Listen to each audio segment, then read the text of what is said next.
Again, welcome, and we will move right on into our presentation this evening. Starting with an overview of what I'll be discussing is what to plant, some of your planting methods, the forage and soil fertility, and then Summa-Grow applications for cool season annuals. Then Dr. Alan Williams will join after that and talk about some others, cool season forages and stockpiling, some cocktail mixes, some of the Summa-Grow applications and trial results where we've been using Summa-Grow. Okay, moving into what to plant. We're going to start out this evening talking about the small grain cereals, and these will be in the order of their heat tolerance. So this will be the crops that you would want to plant earliest in the fall season when you may have some warmer temperatures. So the oats will be at the top of that list. These are one of the first ones that a producer might want to put in to get some of the earliest grazing as possible. They can tolerate more heat and drought than your rye and wheat can. So start out with the oats as your first option, then move on down to rye and wheat, and then ryegrass, which here in the southeast part of the United States, ryegrass is the most important annual grazing crop that is used in grazing cattle, whether it's cow-calf operations or feeder calves that or stocker calves that they're trying to graze out before going on to a feedlot later on. Then after our ryegrass, we have our winter annuals, which you can have legume mixes in there. Some of these legumes will be things like your annual clovers, crimson clover, airleaf, berseem, subterranean, and ball clover. Of course, you'd want to check and see which of these legumes fit best in the area and the type soil and growing conditions that you have. Then one of your biennial legumes is going to be your red clover. Moving into our perennial grasses, these will include tall fescue, which it can be grown in a large portion of the U.S., then orchard grass, bluegrass, timothy, and smooth brome grass. Okay, we're going to look at the planting methods.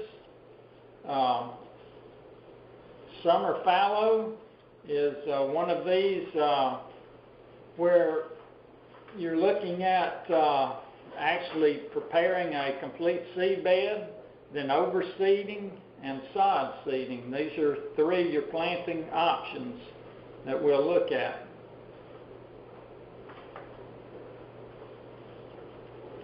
For some reason, I think we have skipped some slides, but we're going to try to get through here with this. On your forage fertility, you have three planting phases: your pre-establishment, establishment, and maintenance.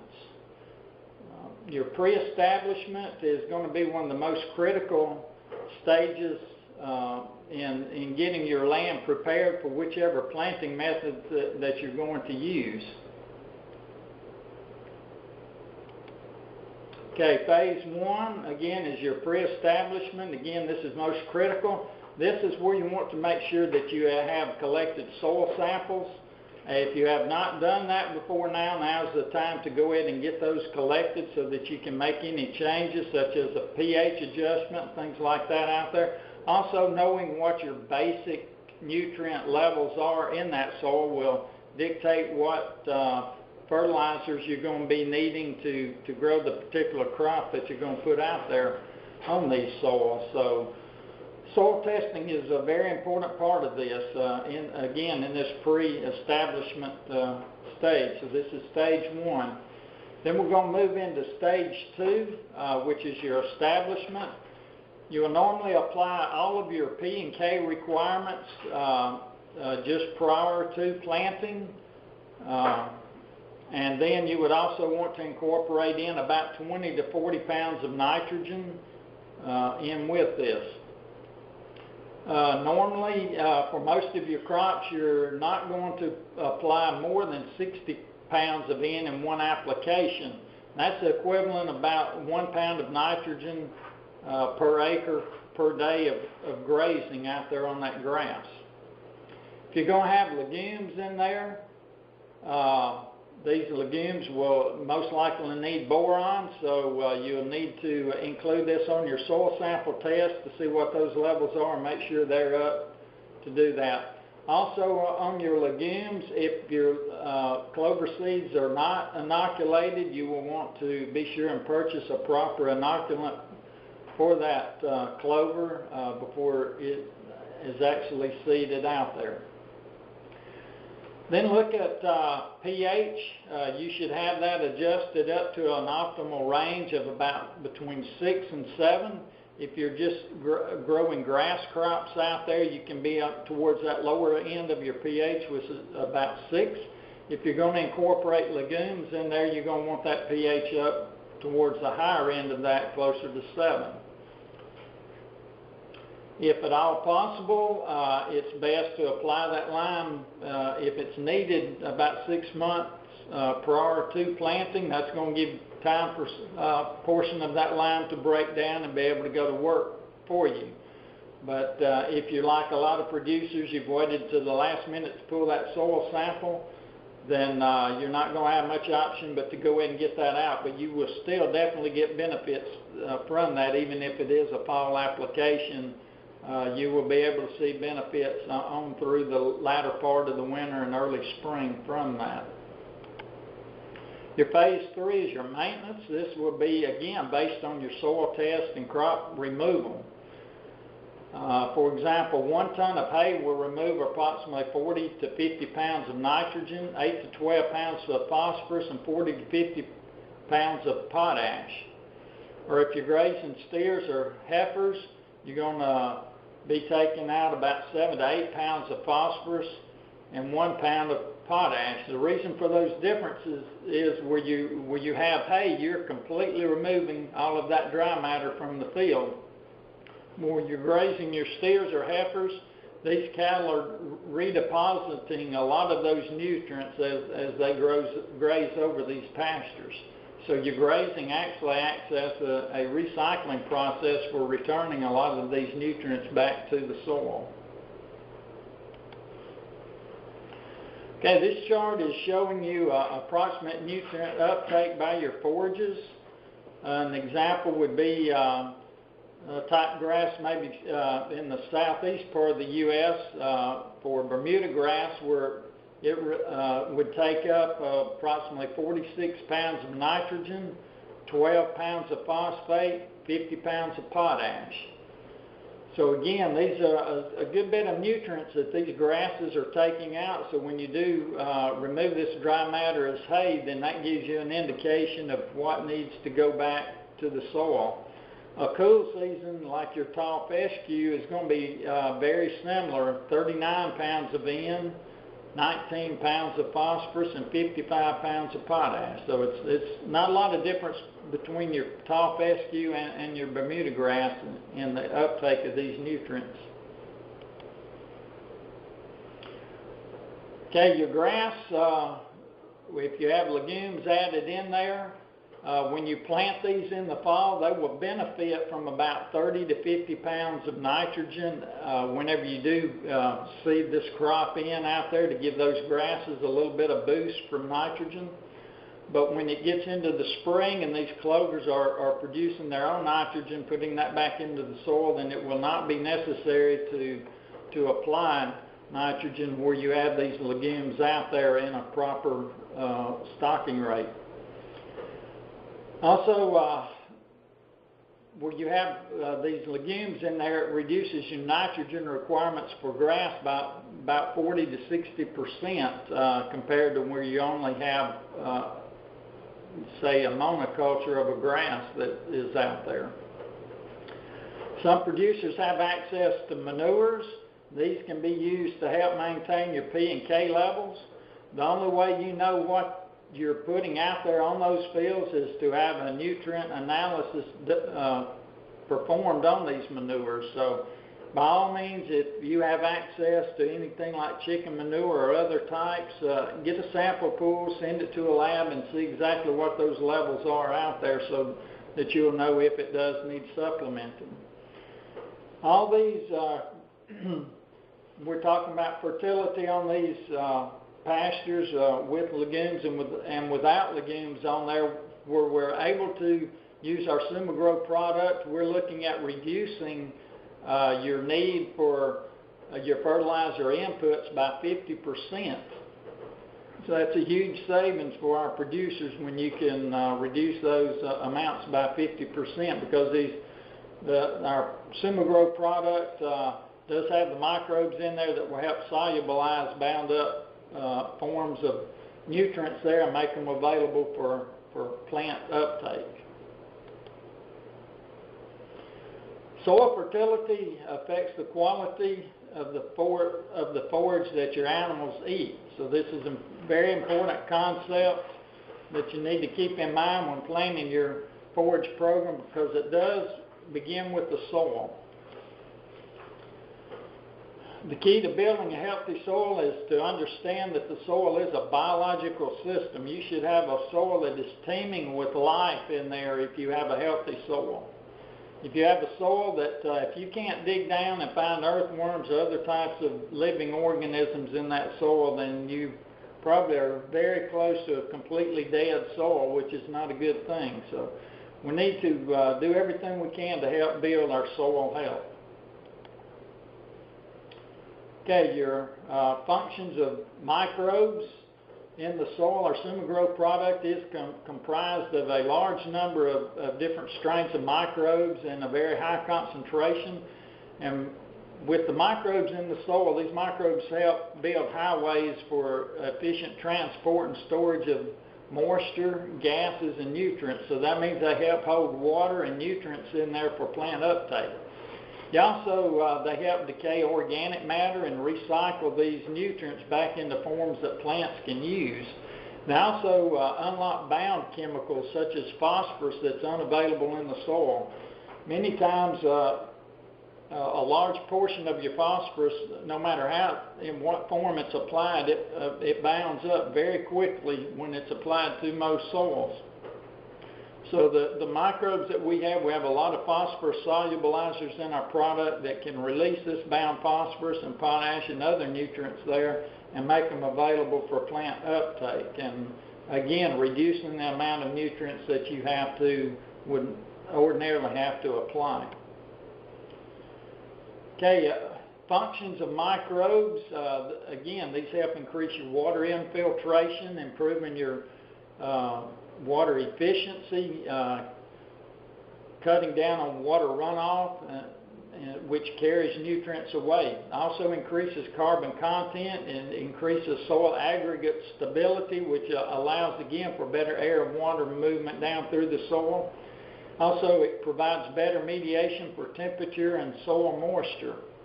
The cooler you can keep that soil, especially during the summer months, the better it's going to be on your beneficials like your different microbes in there and earthworms, things like that. And also important for your moisture holding ability.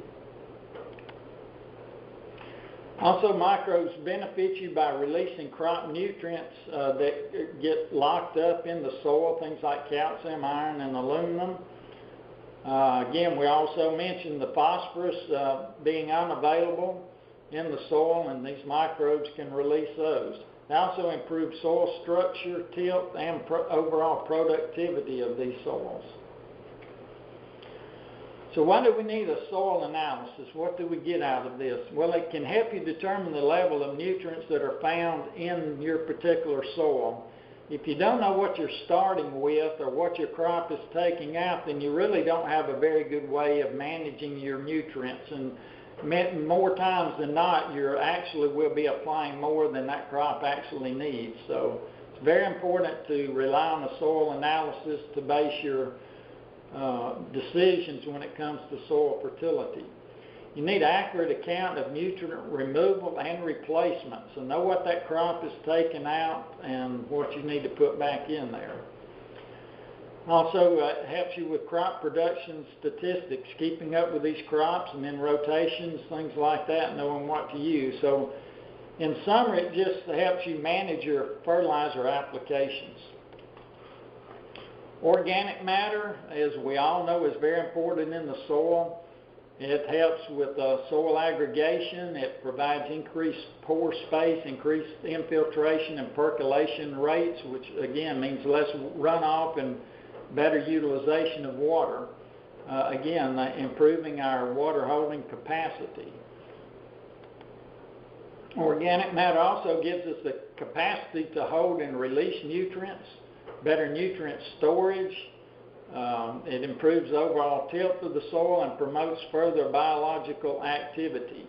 So we must focus on helping build up our organic matter, and this can lots of things we can do by managing our cover crops out there, the forages that we have on that field, not overgrazing them, and by not over-tilling in situations where we normally till, try to do as minimum tillage as possible to help protect our organic matter.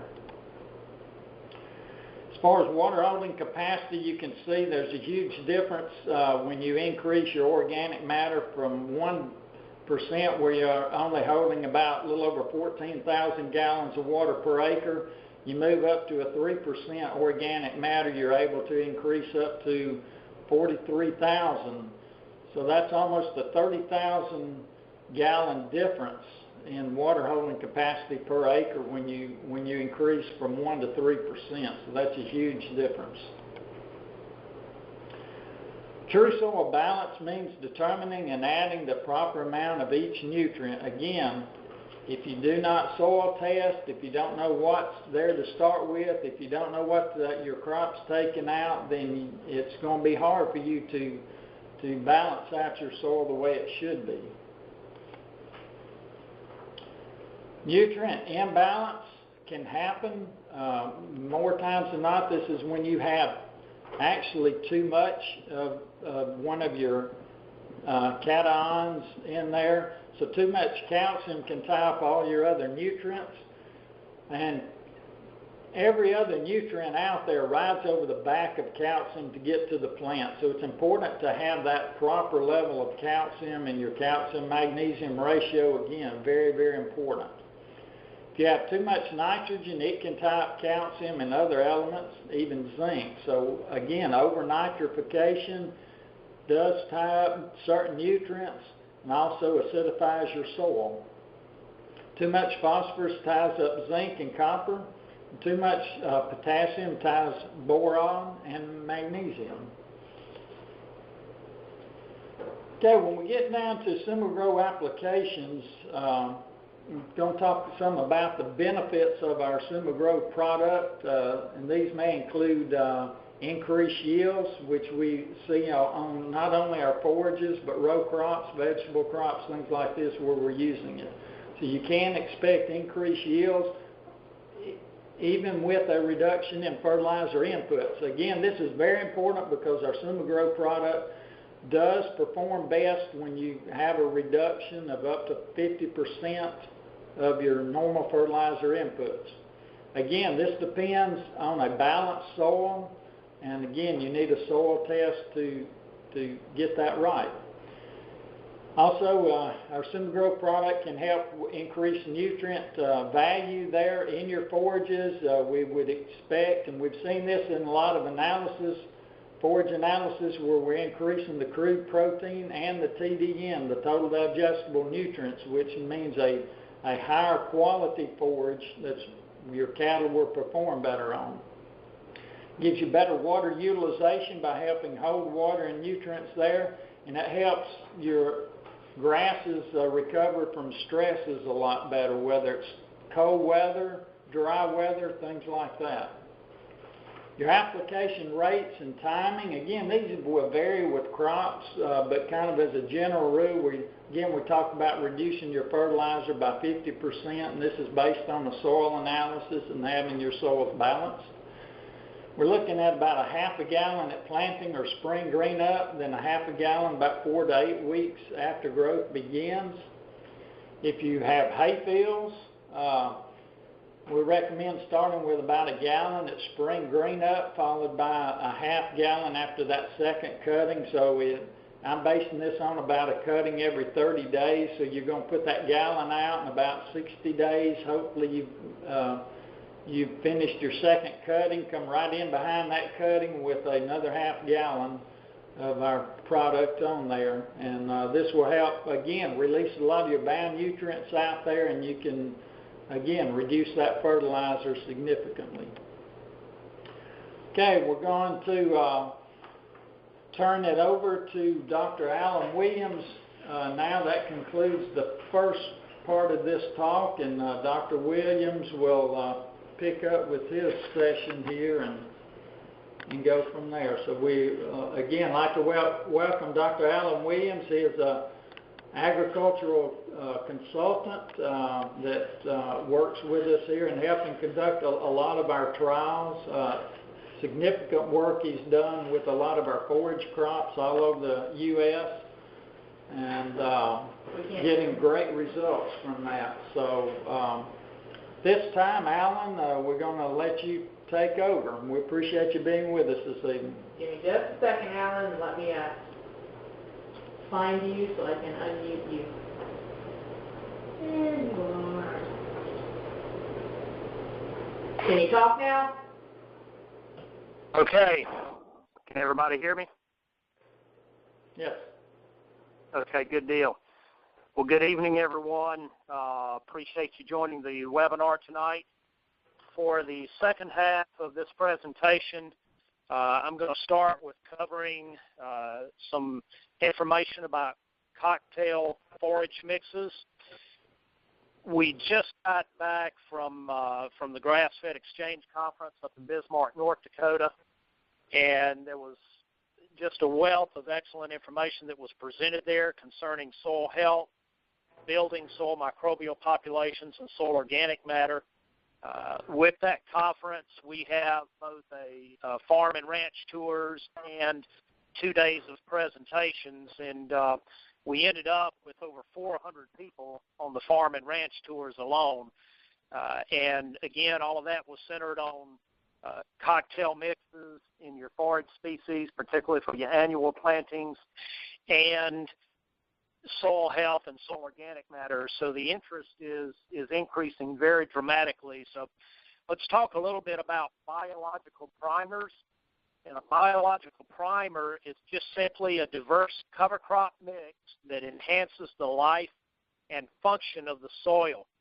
And what we are finding is that we are able to use some rather diverse forage mixes to significantly enhance dry matter production off of the same acreage, to improve the function of the soil microbes that are in the soil, to improve water infiltration, and a number of other things. So there's some real benefits to having a mix of forages in your pastures, whether we're talking about annuals or perennials, for the benefit of your soils and for the benefit of your livestock. This table that you're seeing here compares production on a number of different individual species, or what you would call monocultures, compared with a cocktail mix. And you can see that when we put in a cocktail mix, we get anywhere from a 3- to 4-fold increase in dry matter production. There's a real symbiotic and synergistic impact when we have a mix of forage species. Now, this next slide just simply shows that we have a whole host of options that we can look at in coming up with a diverse mix. The key to having a nice mix of forage species out there, particularly for our annuals, is a combination of grasses, legumes, and forbs.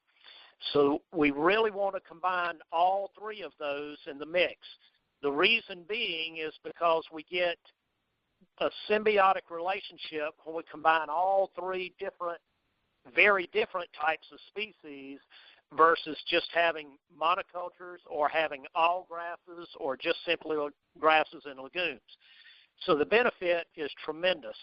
And again, some new data was presented this last week in Bismarck at the Grass-Fed Exchange Conference that is showing that these benefits are quite tremendous. You can look down here at this list, and this gives you a very good idea. This slide also would give you a good mix of diversity that you can put into a mix. Typically, I recommend a minimum of 8 different species, and right now what we're seeing is basically the more the better. So we have a lot of people now that are planting 20, 30, and even 40-plus different forage species in their mixes and getting fantastic results from that. This is what a typical cover crop mix would look like. Again, you can order these already mixed so that you don't have to do the mixing yourself. There's a number of different companies out there that supply seed for cocktail mixes, and in just a little bit you'll see a slide that gives you websites and so forth for more information about that. Cover crop resources as listed here include the Barley County Conservation District up in North Dakota. You see their website listed here. They have an awful lot of research data and information that is presented here that gives you the benefits of having a nice cocktail mix. Another one is the Michigan State University site that is listed next. It gives you a cover crop decision tool.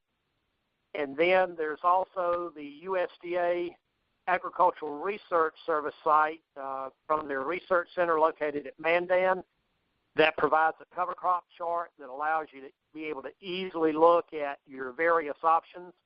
And then 2 providers of cover crop seed are PGG Seeds, and you see there an email address for them there. John Snyder will be their direct representative. And then greencoverseed.com, and you can talk to Keith Burns there. But these guys are experts at being able to provide mixes that will work for you no matter where you're located in the country, and they can provide both cool and warm season mixes.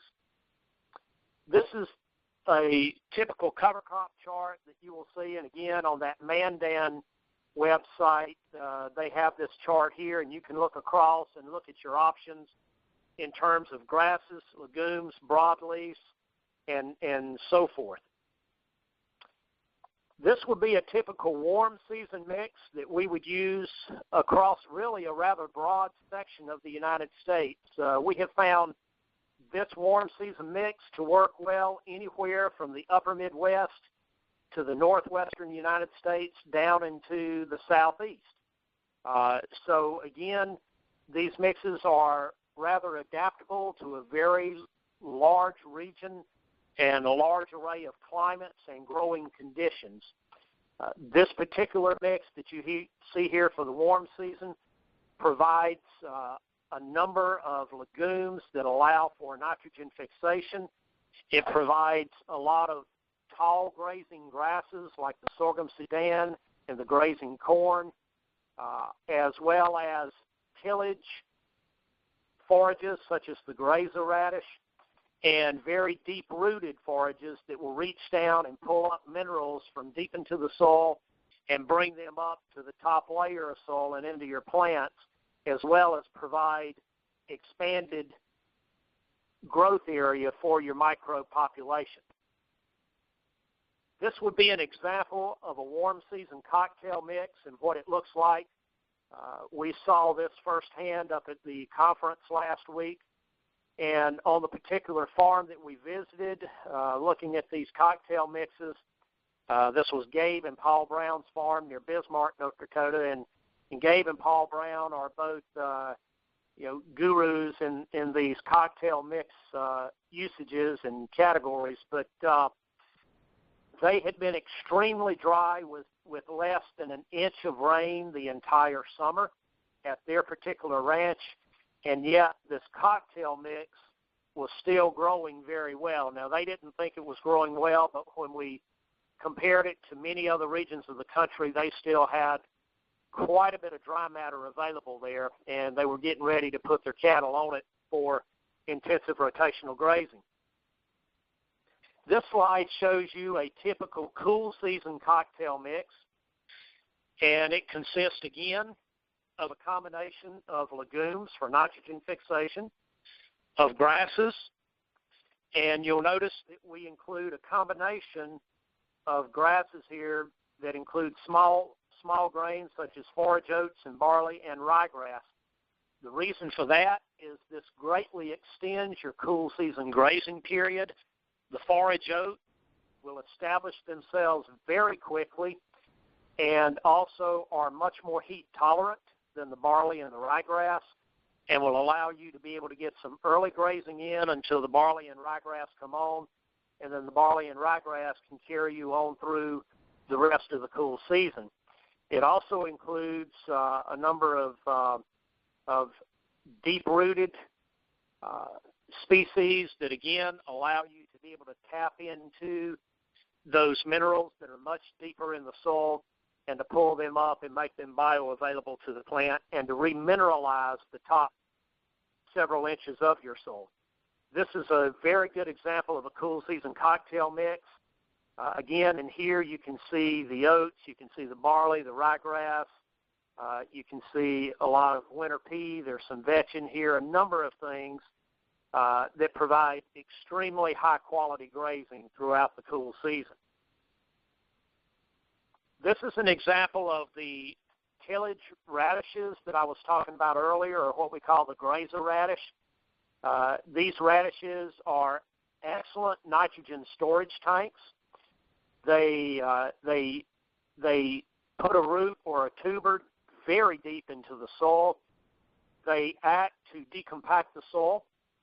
They also provide, as they decompose, they obviously have created a lot of channels or pores in the soil, and so they loosen the soil and allow for much greater water infiltration.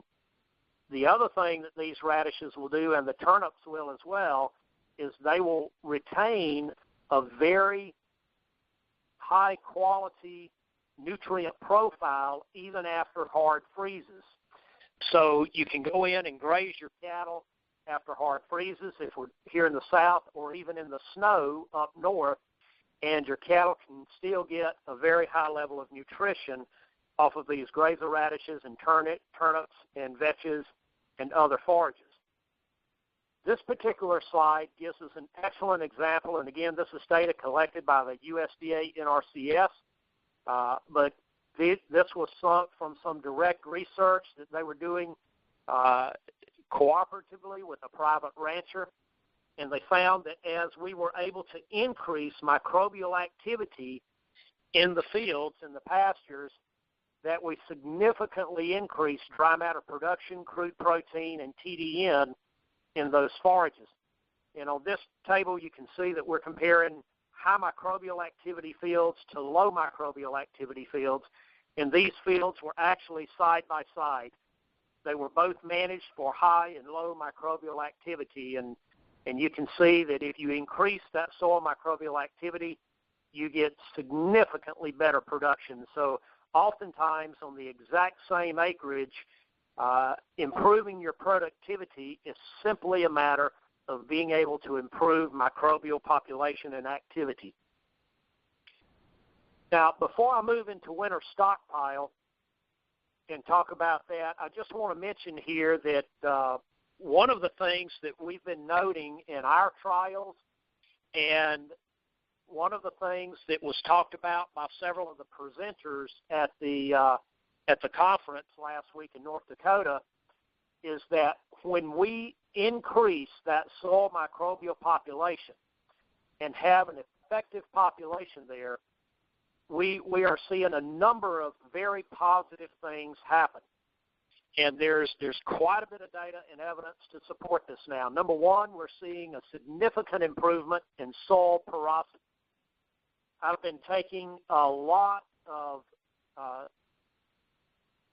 measurements this summer on our trials, using a soil penetrometer, and in virtually every single trial that we have, no matter where it's been located in the country, and that's been in the Northwest, different areas of the upper Midwest and the lower Midwest, down into the Southeast and so forth, we have found that soil porosity is increasing significantly.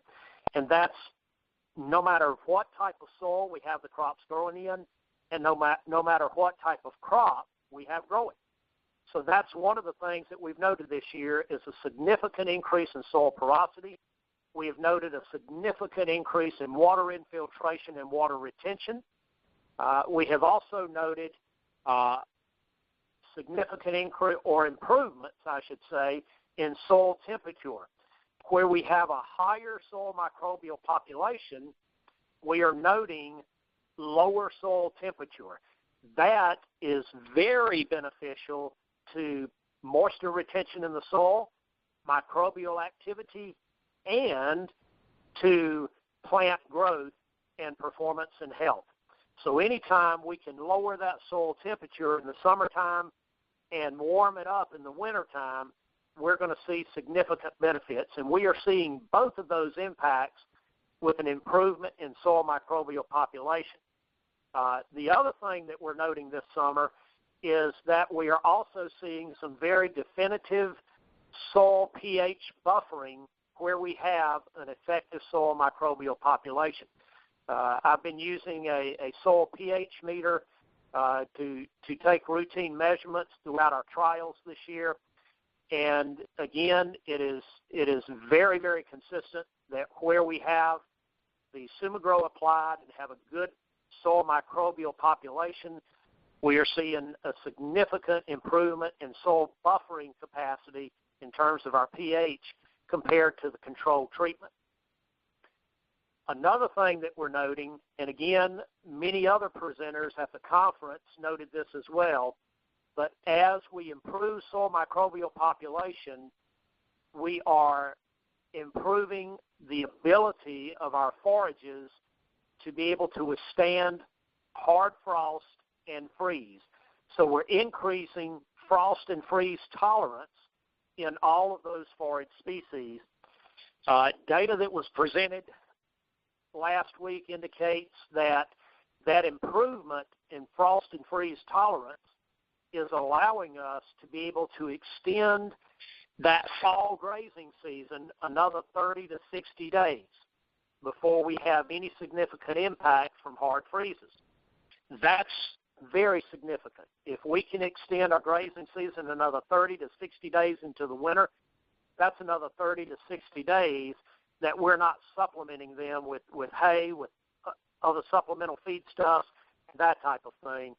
So we significantly lower those input costs because we're not feeding those supplemental feedstuffs and hay, and we're not employing fuel, machinery, labor, and so forth to do that.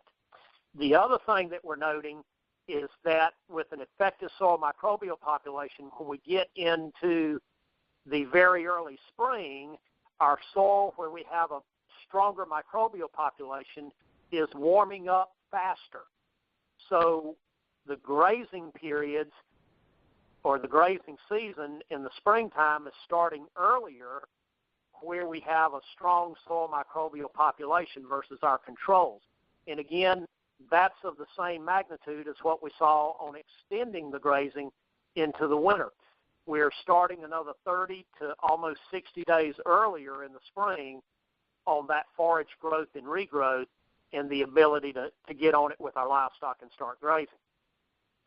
Now, another option that we have beyond planting cocktail mixes of annuals is to look at winter stockpile of our perennial forage species that are out there. In many regions of the country, and I'm sure many of you listening tonight, you have a lot of fescue. And, fescue is very easily stockpiled and can be an excellent forage for stockpile grazing very late into the fall and into the winter. Fescue, when it is stockpiled properly, will actually have a pretty high sugar content after hard frost. So the hard frost will increase the sugar content in that stockpile fescue, make it very palatable to your livestock, and provide a lot of high-quality nutrition as we go deep into the winter. Now, what I would recommend is that you start your stockpile in mid to late August. So remove the cattle from those pastures that you want to start a stockpile in mid to late August, and allow that growth to just accumulate. You can not only do this with fescue, but you can also do it with even warm season forage species such as Bermuda grass. We have successfully stockpiled Bermuda grass ourselves and with a number of other producers going into the fall, and then graze that deep into the winter as well. So both work very well for stockpiling. Now, what you want to plan on is in that late August to early September period, I would go in and to encourage greater growth during that fall stockpile period, I would apply 50% of the recommended NP and K plus 1 gallon per acre of Sumagrow.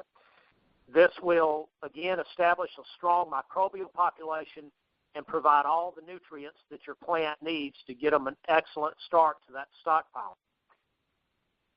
If you do a good job with this and we get timely rainfall, then typically you can start your stockpile grazing in late November to early mid-December. I would highly recommend that you control graze that stockpile. Do not turn your cattle out on a set stock or conventional grazing scenario on that stockpile. Instead, I would either paddock it off or I would strip graze, where you can just take a single strand of hot wire or poly wire and then just move it forward every day and strip graze them through that stockpile. Otherwise, they'll waste way too much of that hard-earned stockpile that you spent the fall months trying to build up and accumulate. So controlled grazing is critical here to get maximum utilization out of your stockpiled forages.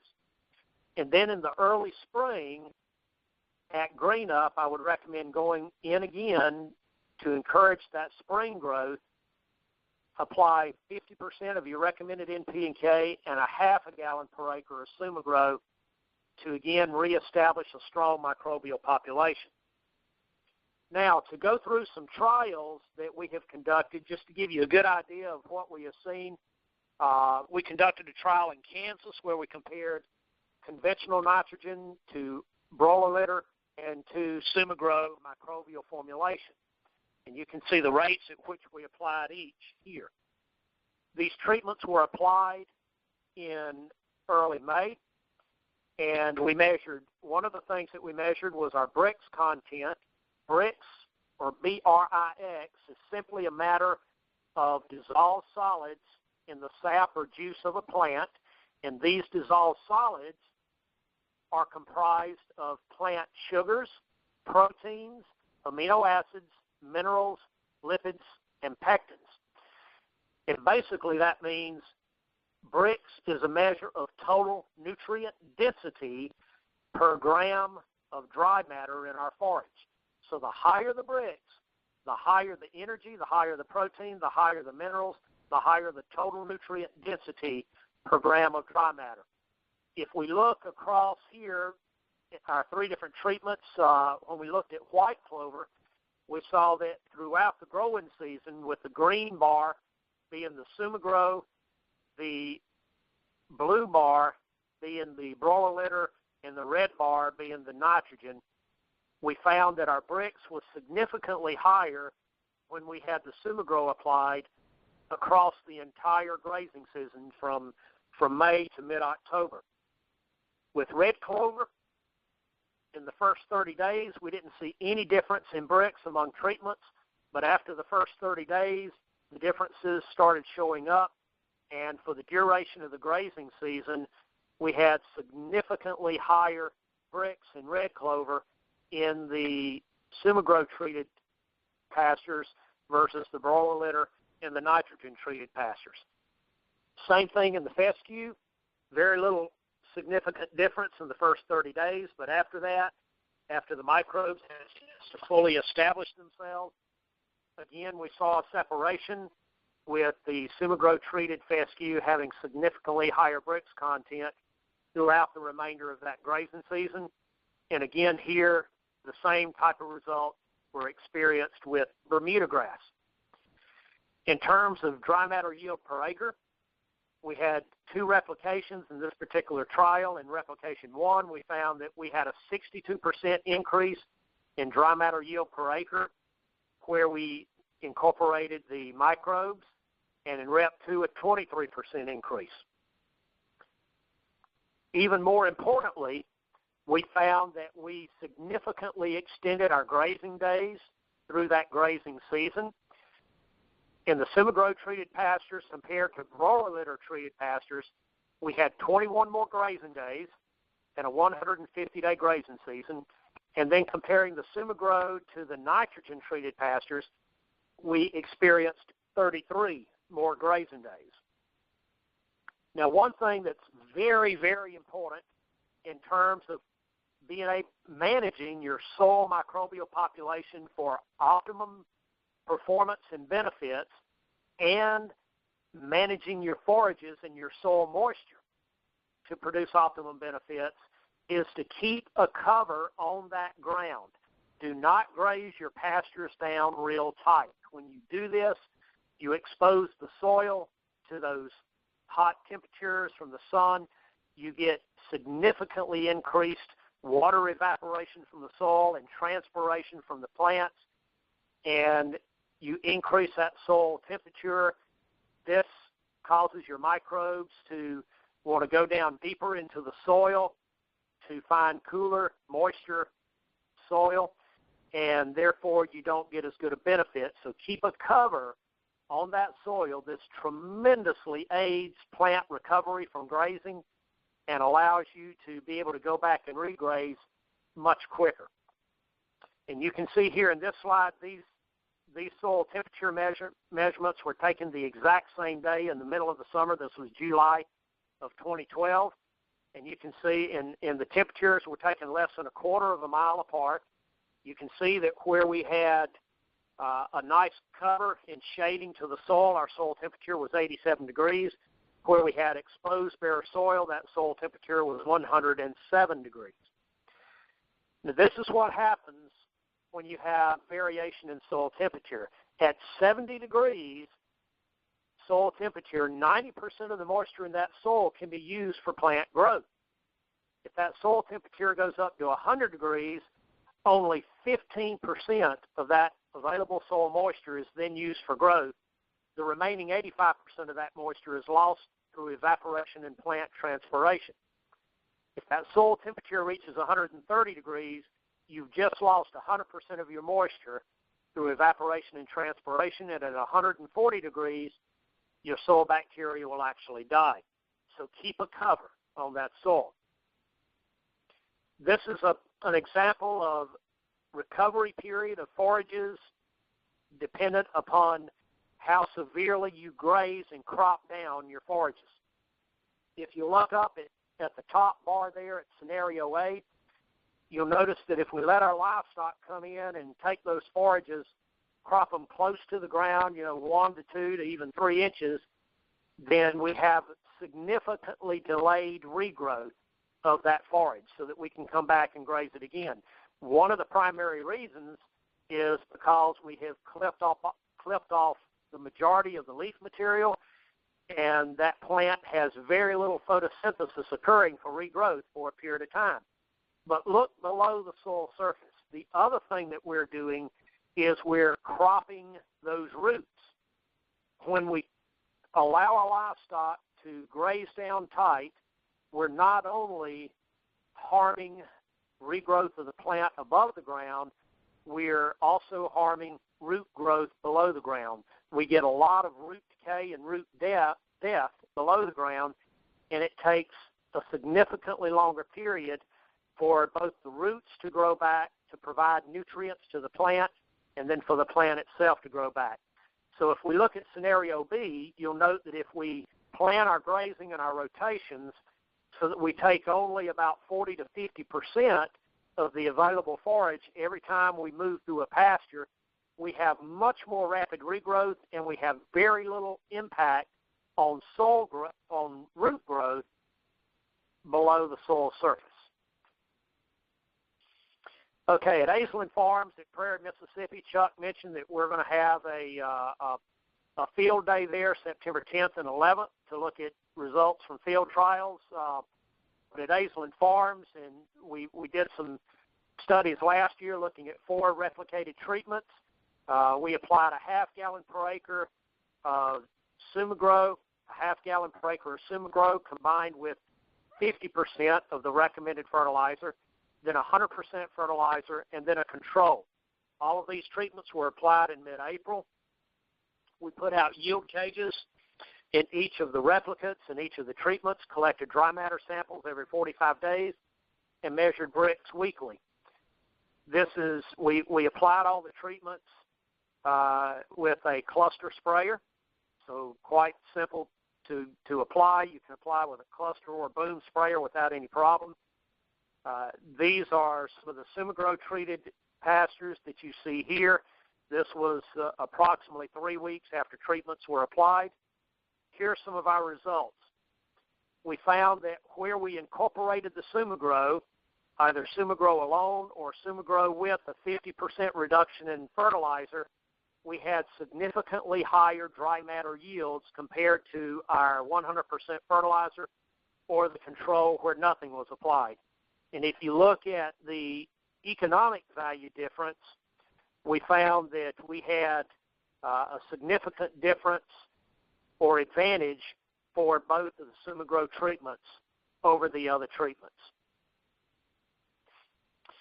In the, again, at that same trial, you see that we had significant increases in Brix measurements where we applied the Sumagrow.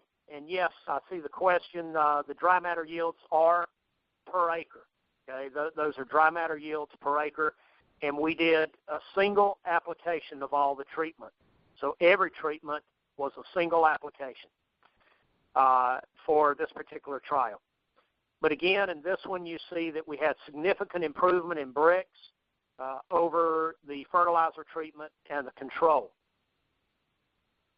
Okay, these were studies that we did in Montana where we were looking at a mix of forage species, a combination of oats, barley, and winter pea.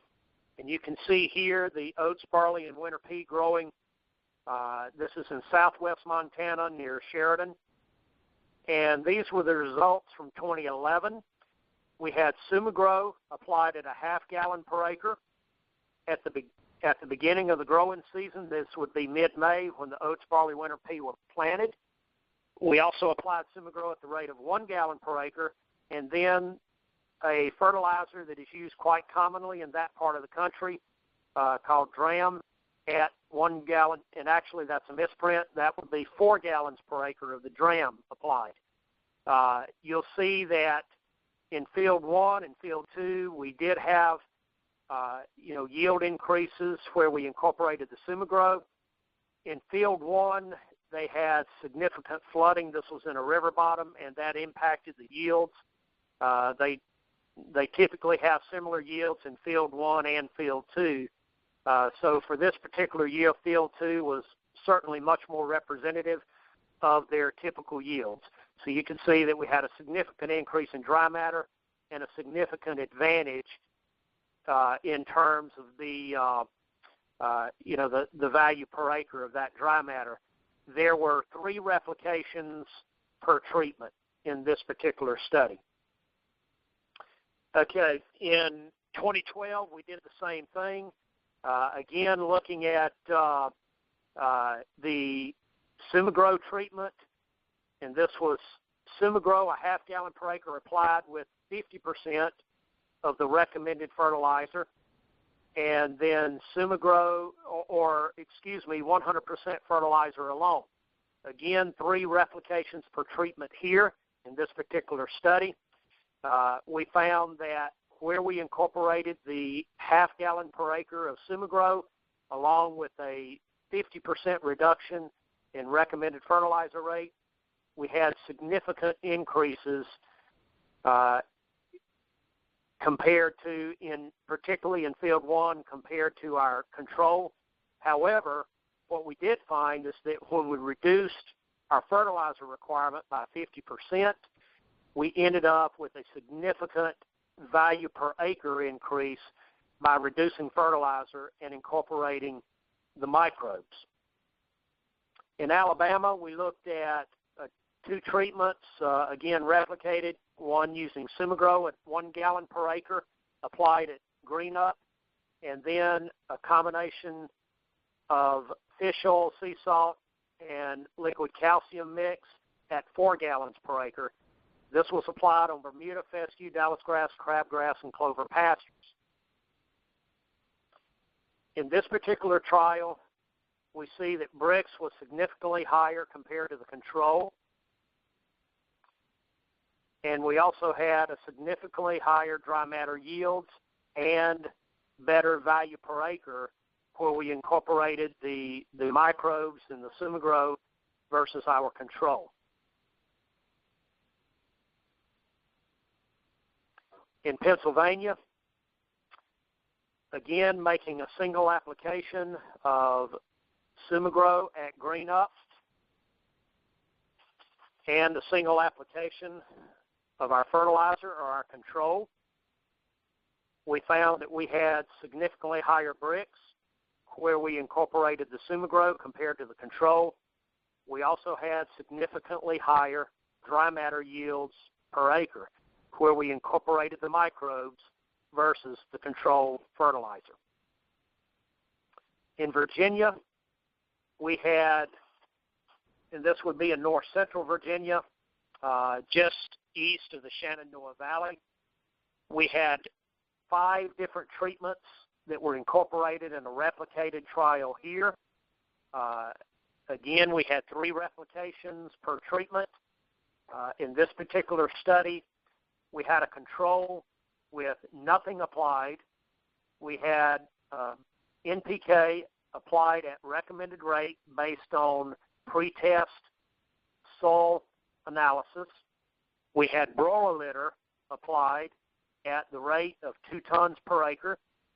Then we had a 50% fertilizer plus Sumigro and then Sumigro. Sumigro was applied at the rate of 1 gallon per acre in a one-time application. You can see again where we incorporated the Sumigro, we had an increase in Brix, and we also had an increase in dry matter yields in terms of pounds per acre. And again, these dry matter yields were taken and calculated approximately every 30 days for the duration of the trial. This is a look at some of the cool season forage trials that we were doing there. The particular farm, Lakota Ranches, that we were doing these trials on, they hosted a field day, as they do every November. Again, here, one of the things that we noted, this was in November, and they had already had 2 pretty hard freezes.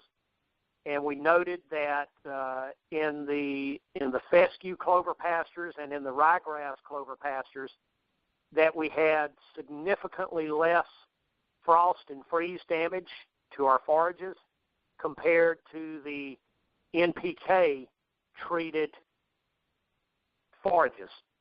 So the NPK-treated forages were already curling up and yellowing and showing, negative impact from the frost and the freezes, whereas the Sumigro treated, where we had a strong microbial population, were continuing to thrive.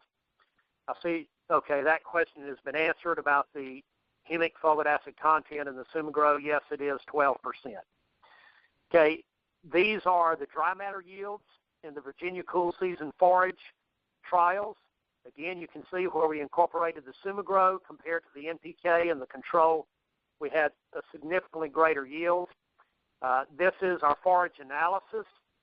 Again, as we look across through here, we see that our moisture, our crude protein, digestible protein, and TDN were all higher in the Sumagrow treated compared to the others. In our macronutrients, we found that calcium, phosphorus, potassium, magnesium, and sodium were all higher in the Sumagrow treated compared to the NPK and control. And again, in our micronutrients, we found a similar pattern where our iron, manganese, copper, and zinc showed significant benefits from applying the Sumagrow. We also did gain test trials, cool season gain test. They run, this particular ranch, Lakota Ranch, runs a forage bull test every year. So they get bulls consigned by many breeders. We split bulls up into 12 bulls per group and had 3 different groups of bulls. We started them on these cool season gain trials October the 17th. Our 3 treatments were Sumagrow alone, applied at 1 gallon per acre at the beginning of the trial. NPK applied at the beginning of the trial, again at the recommended rate based on soil analysis, and our control. Each group of bulls was rotated after each weighing so that they grazed each treatment throughout the trial. What we found was that when the bulls were grazing the Sumagrow treated plots or paddocks, that we ended up after the entire cool season gain test with approximately a 0.2 per day average daily gain advantage for the Sumagrow treated pastures versus the NPK and the control. Based on cattle prices at the time, this gave us a $45 per acre advantage in per animal gain for the Sumagrow over the NPK and a $61 per animal advantage over the control. We also did gain test with heifers at the same location. We were grazing rye and ryegrass planted with turnips. We had 2 treatments. We had the Sumagrow and the fertilizer control. Both were applied at the beginning of the grazing season. The Sumagrow was applied at the rate of 1 gallon per acre. And again, we had almost 0.2 of a day average daily gain advantage with a $34 per animal advantage in average daily gain for the heifers for the duration of that trial. In Michigan, at Michigan State University at their Lake City Research Station, we did a orchard grass legume trial where we applied Sumagrow at the rate of 1 gallon per acre at green up, and then at the rate of 5 gallons per acre at green up, followed 4 weeks later with a half gallon per acre at green up, followed 4 weeks later with another half gallon per acre for a split application, and then a control with no fertilizer, and then they were grazed throughout the season. You see that in the Sumagrow treated, we had a significantly higher Brix measurements compared to the control. We also had significantly higher dry matter yields. Again, other observations that we have seen, I mentioned the frost and freeze tolerance that we've noted. We have also noted greater drought resistance and tolerance. In behavioral grazing trials, we have noted that the livestock favor the Sumagrow treated areas, and where they have the opportunity to graze both treated and untreated areas within the same paddock, they will graze the treated area first before they move into the untreated area. We have also noted less disease and pest problems, particularly with armyworms and our forages. For the last 3 years running in our Sumagrow treated pastures and paddocks, we have noted significantly less armyworm issues in those areas compared to the NPK treated or control areas. The other thing that we definitely see is that wildlife also favor those treated areas. One of the things that we noted this year in our soybean trials in Mississippi, we had a serious problem with iron chlorosis. And so we went in and we treated soybeans that had iron chlorosis, and then we left our control untreated areas. And again, we replicated this, and we noted within 5 to 8 days after treatment with the Sumagrow